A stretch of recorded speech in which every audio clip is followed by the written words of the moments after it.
Allahumma sholli ala sayyidina Muhammad wa ala ali sayyidina Muhammad. Muhammad. Mohon izin bertanya Bu ya. Saat ini sedang viral video seseorang yang mendapatkan amanah berupa rambut Nabi dari Majelis Ulama Tarekat Internasional. Nah, di situ diunggah videonya bahwa si rambut Nabi itu ditempatkan dalam peti terus dibungkus dengan berbagai macam kain. Lalu ada ulama yang mengomentari bahwa dia itu berbohong. Jadi di bahwa peninggalan Nabi itu hanya ada beberapa pakaiannya atau pedang atau jubah, sendal, sorban segala macam gitu. Lalu banyak netizen yang berkomentar, kan di video itu banyak orang yang mengecup rambut Nabi tersebut. Dari peristiwa itu banyak netizen yang berkomentar bahwa satu sisi orang yang mengecup itu ingin mendapat bahwa dia menunjukkan cintanya atau ingin mendapat barokah dari Rasulullah melalui rambut Nabi itu. Lalu netizen lain berkomentar bahwa itu perbuatan itu mengarah kepada kemusyrikan dan kesyirikan Bu ya. Mohon tanggapannya Bu ya. Wassalamualaikum warahmatullahi wabarakatuh. Waalaikumsalam warahmatullahi wabarakatuh. Tentang rambut baginda Nabi. Rambut baginda Nabi dimuliakan. Semua yang ada hubungan dengan Nabi dimuliakan. Sahabat Nabi sangat memuliakan segala sesuatu yang ada hubungannya dengan Nabi. Jubah Nabi, apalagi termasuk bagian daripada yang tumbuh pada Nabi seperti rambut. Direbutkan oleh mereka. Bahkan kisah mereka menjaga rambut Nabi banyak. Sampai ada riwayat kalau Nabi potong rambut, nggak ada yang pengen kalau rambutnya jatuh dengan dua alasan. Sayang rambut Nabi ingin disimpan, yang kedua tidak ingin ada rambut Nabi yang diinjak oleh orang. Sayyidina Khalid pun menyimpan rambut di kopiahnya. Banyak kisah rambut. Akan tapi apakah selama ini rambut yang didengar ini benar atau tidak? Ini. Kalau masalah rambut Nabi ada yang menjaga. Nabi itu bukan seperti dirimu, nggak ada yang memperhatikan. Siapa yang ngambil rambutmu? Rambut saya dibuang setiap hari. Ini Nabi, jangan disamakan dong. Yang memperhatikan rambut Nabi banyak, baju Nabi banyak, peninggalan Nabi, sandal Nabi sampai hari ini juga ada. Kalau urusan Nabi jangan disamakan dengan orang lain.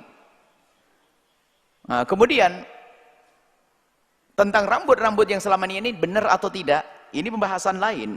Jadi Anda jangan membatasi peninggalan Nabi hanya ada itu saja. Ini juga nggak dibenarkan. Karena apa? Yang perhatian kepada Nabi itu luar biasa.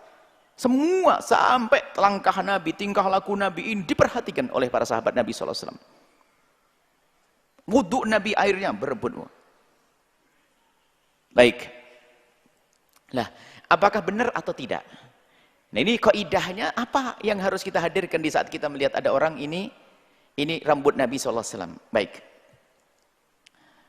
Kalau kita mempercayai, pertanyaan, mungkin tidak kalau itu rambut Nabi? Setelah kita punya kaidah yang pertama, rambut yang perhatikan Nabi banyak, ya kan? Yang perhatikan Nabi, sahabat Nabi merhatikan Nabi saat rambutnya, bajunya diperhatikan oleh sahabat Nabi. Baik, atas dasar kaidah ini ada pertanyaan. Mungkin tidak kalau itu rambut Nabi SAW? Seberapa persen pun mungkin atau tidak? Jawabannya jelas mungkin. Jadi mungkin bohong juga? Ya mungkin bohong orang itu. Berarti mungkin bohong, mungkin tidak. Baik. Kemudian, kalau orang itu bohong, kemudian kita percaya, apakah saya masuk neraka gara-gara percaya orang bohong? Kemudian, kita pun dibohongi, misalnya ada orang bohong, ini rambut Rasulullah. Kemudian saya percaya kalau ini rambut Rasulullah. Saya hormati, saya muliakan. Saya dapat kok pahala di hadapan Allah. Karena apa? Saya mempercayai. Saya mempercayai. Bahkan sebaliknya, na'udzubillah.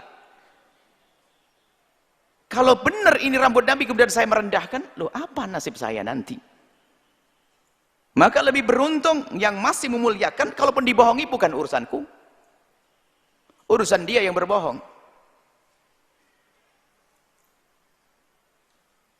Kalau kaidah mahabbah itu nggak ada urusannya dibohongi atau tidak dibohongi. Yang seneng duit, saya bicara duit. Dikasih kabar, duit palsu padahal senang dia nerima, apa enggak? Wah, duit palsu simpan di lemarinya setiap hari. Aku merasa punya duit, senang. Padahal duit palsu. Karena dengan hati, ini duit, mohon maaf ini. Bagaimana dengan Rasulullah? Dikasih tahu ini rambutnya Rasulullah. kok biasa saja. Loh, ini rambut Rasulullah. Langsung salat, oh bohong itu. Mendustakan tidak semudah itu.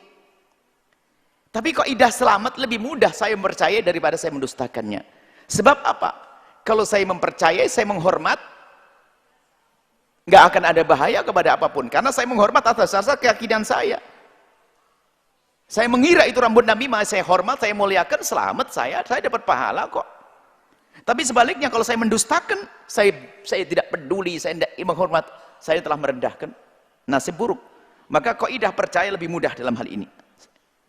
Saya percaya kalau ada orang bohong urusan dia. Alhamdulillah saya melihat orang-orang yang anggap saja itu dibohongi tapi saya melihat orang hatinya lembut. Suatu ketika ada rambut Nabi dikatakan rambut Nabi keluar, orang mencium pada menangis. Apa yang menjadikan mereka menangis? Kalau rambut saya tidak kira nangis orang ini, karena dia merasa ini rambutnya Rasulullah, menangis. Berarti ada di dalam hati mereka mahabbah kepada Rasulullah. Ini yang membanggakan saya melihat umat seperti itu. Kalau masalah rambut bohong, urusan yang bohong. Ini kaidahnya, jangan gampang mudah mendustakan. Dusta. Jadi selagi itu mungkin, yang percaya oke. Yang percaya alhamdulillah. Kemudian jika mempercayai, menghormati dan sebagainya, enggak salah, enggak dosa. Termasuk saya hubungkan dengan masalah ahli bait Rasulullah SAW. Jika ada orang datang kepadamu, dia mengaku dia ahli bait Rasulullah, lebih mudah lebih enak saya percaya daripada saya mendustakan. Sebab kalau saya mempercayai, saya menghormati dia. Kalau salah, dapat pahala di hadapan Allah, dia yang bohong kok. Tapi kalau dari awal saya dustakan, kalau benar, saya tidak memenuhi hak ahli bait Rasulullah. Sama dengan rambut Nabi pun juga sama. Maka percaya lebih aman daripada tidak percaya. Ini kaidahnya sederhana. Ada pun orang yang bohong urusannya. Sama orang mengamalkan hadis. Hadis palsu boleh nggak diamalkan? Tidak boleh kalau kita tahu hadis palsu. Tapi ada orang sangat soleh, nggak ngerti kalau itu hadis palsu, diamalkan, ada pahalanya di hadapan Allah dan Rasulnya. Sama kasusnya. Baik, rambut bukan kayak hadis, silsilahnya kan hadis. Kalau rambut nggak ada urusan amal dan sebagai urusan percaya. Kalau hadis kan ada silsilah, buku hadisnya, rijalul hadisnya. Kalau rambut ya antara bohong dan tidak bohong. Tapi bagi kita lebih enak mempercayai, kemudian kita memuliakannya. Kalaupun tidak, kalau kita bisa muliakan mungkin dengan tetesan air mata, tanda hatimu ada cinta dengan Rasulullah. Selesai, sampai di sini kita sudah beruntung kok. Kemudian yang ketiga, bab mencium. Kalau atas dasar keyakinan, kalau kita tahu itu bukan rambut Nabi, kemudian kita cium, ya ngapain kita cium? Tapi kalau kita tahu dan kita yakin di dalam hati kita, atau percaya paling tidak, mempercayai yang belum percaya, dugaan kuat kalau itu rambut Rasulullah. Apa salahnya mencium? Dari mana ada mencium syirik itu? Mana ada mencium syirik? Mencium rambut Nabi syirik mana? Enggak ada mencium rambut Nabi syirik. Berita di mana? Memang ada yang menyebutkan Allah mencium rambut Nabi syirik? Mencium rambut Nabi tidak syirik.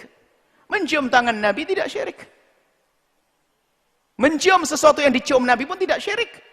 Hajar Aswad Sayyidina Umar berkata, "Hei batu, kau tidak bermanfaat dan tidak membahayakan. Demi Allah, kalau bukan aku melihat Nabi Muhammad menciummu, niscaya aku tidak akan menciummu." Mencium batu, Hajar Aswad, nggak ada syirik. Alasannya bahwa ini dicontohkan Nabi, malah ini rambut Nabi.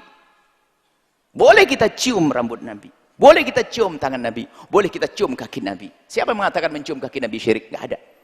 Kisah Suhaib yang waktu diberitakan tentang tobat yang diterima Allah mencium kaki Nabi, tidak dikatakan syirik oleh Rasulullah. Banyak. Kita perlu sedikit sejuk di saat urusan dengan cinta dengan Rasulullah SAW. Adapun nanti masalah orang berdusta, itu urusan dia dengan Allah, bukan urusan kita. Urusan dia dengan Allah. Maka kaidah mempercayai lebih aman. Dan juga mempercayai rambut Nabi tidak ada urusan dengan ketentraman politik di negeri kita, nggak ada urusannya dengan orang masuk penjara, nggak ada urusan rambut. Kenapa Anda pusing? Percaya beres. Kecuali mempercayai satu pesan, bahwasanya ini pesan dari Rasulullah, kalau kau tidak begini maka akan ini, awas ya, tolong kau ledakkan bom 6 kali. Nah, tidak boleh gitu percaya. Ini urusan rambut, percaya lebih indah daripada tidak percaya. Kita mendengar berita ada rambut di Australia sana, mendengar ada di Yordan sana, kita lihat ada di Singapura sana, ada berita rambut kita, Tuhan, semoga itu benar. Kalaupun tidak benar, urusannya yang berbohong, tapi orang datang dengan cinta. Itu yang mahal cinta kepada Rasul sallallahu alaihi wasallam. Wallahu a'lam bissawab.